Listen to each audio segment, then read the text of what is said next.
早晨啦，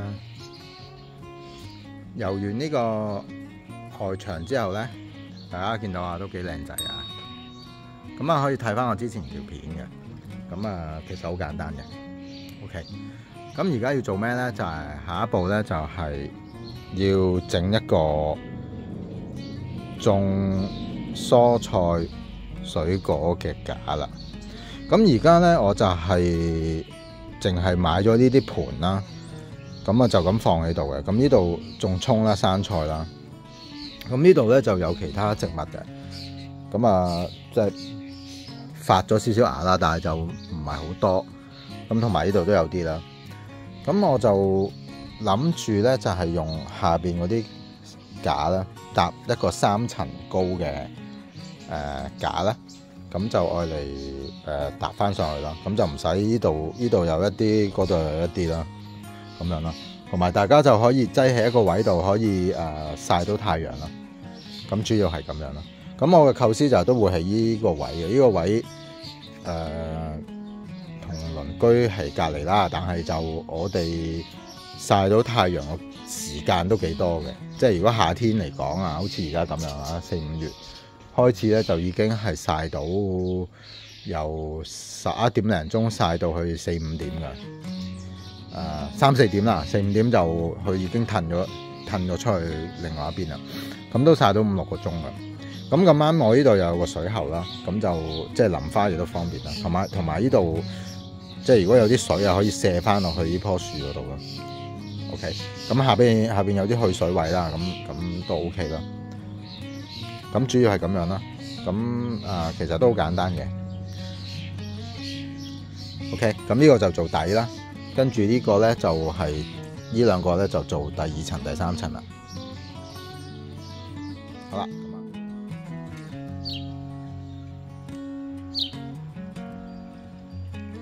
好啦，時間關係咧，咁就拆咗一個木架，跟住有啲木條啦。咁跟住就另外有3個大中嘅木架，咁就做3層嘅植物架啦。OK， 咁啊之前度過啦，咁個 size 係爭少少嘅個闊度，呢個同嗰兩個第2、第3層嗰個，咁就鋸咗啲木方仔啦，咁就攝喺側邊，再上螺絲，再安上呢個邊位啦。係啦，咁就其實好簡單啫。咁啊重用呢個木架。咁其實大家如果屋企裝修咧，有好多呢啲咁嘅，又即係好新淨噶啦，咁啊可以重用嘅，因為佢都真係都幾好嘅，因為呢啲木咧佢係處理過嘅，係可以適合戶外outdoor 嘅用途嘅。OK。咁如果呢啲咁嘅細嘅大家都有咧，咁啊不妨都留住先啦嚇。咁啊有陣時墊住啲花盆啊、成啊都好有用嘅，咁啊唔使直接喺個趴條度啊。OK， 好啦，咁而家我就開始安裝啦。好啦，先咧就裝咗呢個垂直架啦，兩邊啦。咁都好簡單嘅，咁你度好嗰個垂直角度啦，咁啊裝上去。咁啊裝3口螺絲長嘅，5 cm、6 cm 嗰啲啦，咁就可以裝其他嘢啦。咁我頭先講啦，我話呢個架咧爭少少嘅，咁所以咧我側邊咧就要攝個木方啦。咁啊鋸好晒個尺寸啦，咁啊攝翻，跟住裝上去，度翻啱個高度，咁啊可以裝到3個架啦。呢個可以裝到3層啦，即係地下1層、第2層、第3層啦。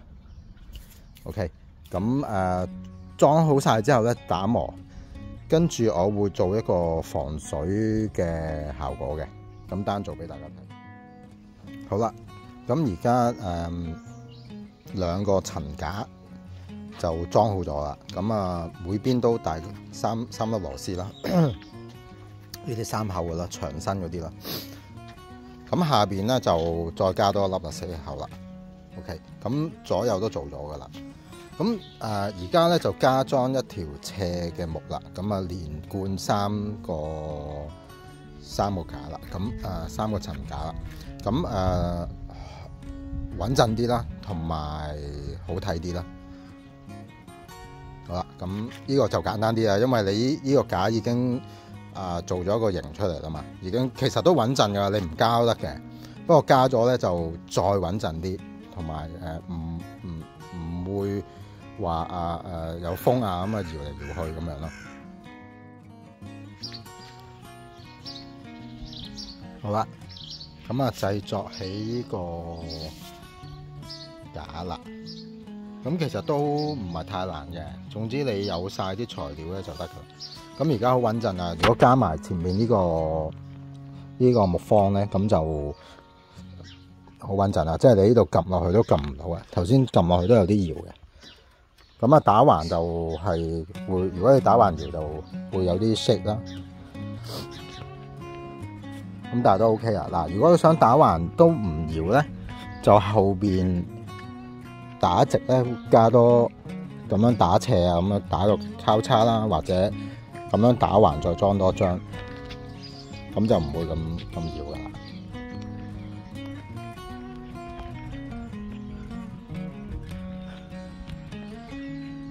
係啦，都唔係太難嘅。咁而家咧就可以俾我種到都幾多植物噶啦。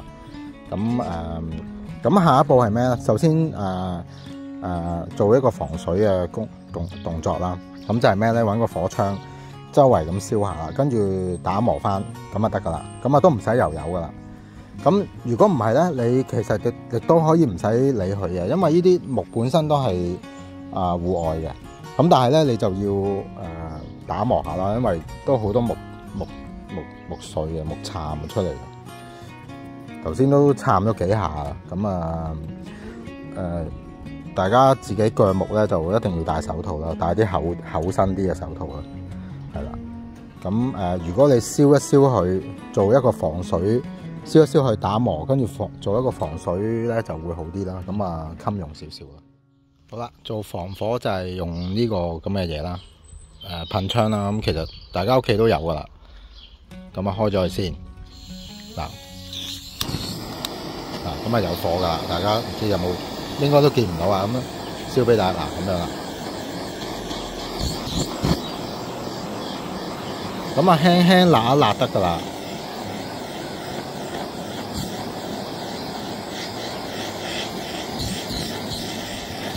咁就盡量唔好喺屋企做啦，呢啲喺戶外啦。如果唔係你屋企嗰個黑鐘就響爆噶啦。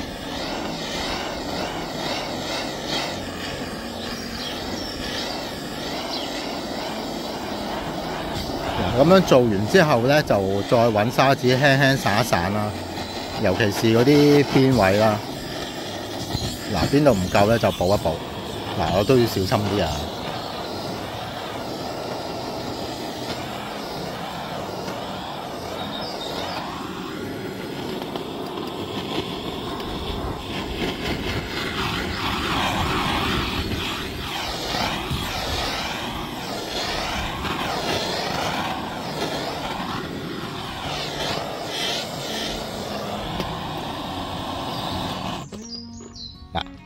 係啦，咁基本上就係咁樣啦。咁呢個就未做，呢個做咗啦。咁大家都見到個效果噶啦。咁其實咧，嗱，咁小心啲啦，佢可能仲好熱啊，尤其是呢啲釘啊、毛毛。咁佢已經做咗一個簡單嘅防水嘅效果噶啦。咁如果你再燒深啲，再打磨翻咧，其實仲好嘅。不過我就即係呢個架又唔係愛嚟承托啊，又唔係做啲咩啦，即係愛嚟裝花盆啊或者裝植物㗎嘛，咁所以係咁以做一做呢個動作啦。好啦，做完呢個防水工程啦。咁其實咧雖然話係防水啦，但係做完之後咧，個外表亦都靚咗好多㗎。咁你而家咧就係揾會有少少即係好似你打barbecue 咁樣啦，咁啊會有啲灰咁樣嘅。咁你而家就打磨下，基本上就完工㗎啦。燒漏咗一個位，咁啊基本上完工㗎啦。咁嗰啲刺啊，啲盡量收一收啦。咁其實就可以擠嘢啦。咁有3層架，咁就係俾我主要係我嚟種下啲簡單嘅蔬菜啊，葱啊、番茄啊等等啦。咁呢啲木架咧，其實大家裝修啊，或者你買一啲重嘅物件嘅時候咧，佢哋都會用一個木架去承托住嘅。咁如果靚咧，大家可以留低嘅。如果大家花園啊，或者個 shed 有啲位咁啊，留低。如果唔係咧，其實你哋例如去 B&Q 啊，或者嗰啲大型嗰啲五金鋪頭啊，佢哋都會有嘅。即係有啲係俾你攞嘅。咁啊都 OK 嘅。咁啊，但係你如果解體嘅時候就要小心啲啦，因為佢都釘得好實嘅。咁都要啲智慧去解體嘅。如果唔係，好多都會爛嘅。即係好似我呢度啊 ，for example， 呢度都有2-3條木咧係起嗰陣時就起爛咗。咁嗰啲就用整啦，今次就用整咗啦，係啦。咁基本上呢個亦都好簡單嘅，大家都可以自己做嘅。中意油油嘅可以繼續油，如果唔係咧，而家散翻乾淨咧就可以用啦。好啦，急不及待咧就擠晒啲植物喺度啦。咁基本上都冇話分啲咩啊，呢啲苗嗰啲就擠喺頂度咯，等佢發芽。其實上面都有好多種啊，有檸檬啊、西洋菜啊，有西瓜，不過而家仲係幼苗啦。下邊有葱啦，有生菜啦，跟住下邊諗住種士多啤梨啦，同埋有啲瓜類嘅嘢啦。但係啱啱開始嘅啫，都未發到芽，即係都未成長到啊！咁呢盤之前我都唔知係咩事啦。呢個係芫茜啊，霉晒。呢個唔知救唔救得翻啊？可能都救唔翻。咁我呢度全部嗰啲盤都有鑽窿嘅，咁啊等佢啲水疏啦。咁啊一路全部咁樣一路滴落去啦。咁啲葱咧，其實都收葺過幾次㗎啦，即係唔係收葺過啊，即係食過幾次㗎。咁佢都生得幾好嘅。咁我哋呢個花園咧，後花園咧就係東南啊。咁所以夏天咧就由9點開始咧曬。而家幾多點啊？而家3點零鐘都仲曬緊嘅。咁其實會曬到去5點幾嘅。咁其實我唔知道會唔會曬得太多啊，但係暫時係咁樣擺先。因為冬天擠個位就最好嘅，因為曬幾個鐘就冇噶啦。因為第一冬天3點零4點鐘就天黑啦，第二就佢嗰個太陽個方向啊又改咗嘅，所以又有啲唔同嘅，係啦。咁所以就睇情況啦。好啦，咁呢個架暫時就完工啦。咁都 OK 嘅，就係我想要噶啦，即係就唔好咁大個位，就愛嚟種嘢啦。因為我又唔想將個草地開田咁樣開咗佢啦，即係呢個草地啦，我就唔想變咗田啦。我暫時都係想種養草嘅，係啦，就係咁樣啦。咁呢度之前就油咗油啦。如果大家有睇我之前條片，咁我呢度會另外揾塊木板封住啦，等啲水唔會彈過去。咁可能就有一個花灑或者有條喉好短嘅，咁可以俾我淋翻咯。咁下低墊咗啲膠布噶，即係嗰啲冇用嗰啲膠袋咁啊，有啲水就可以滲出去咯。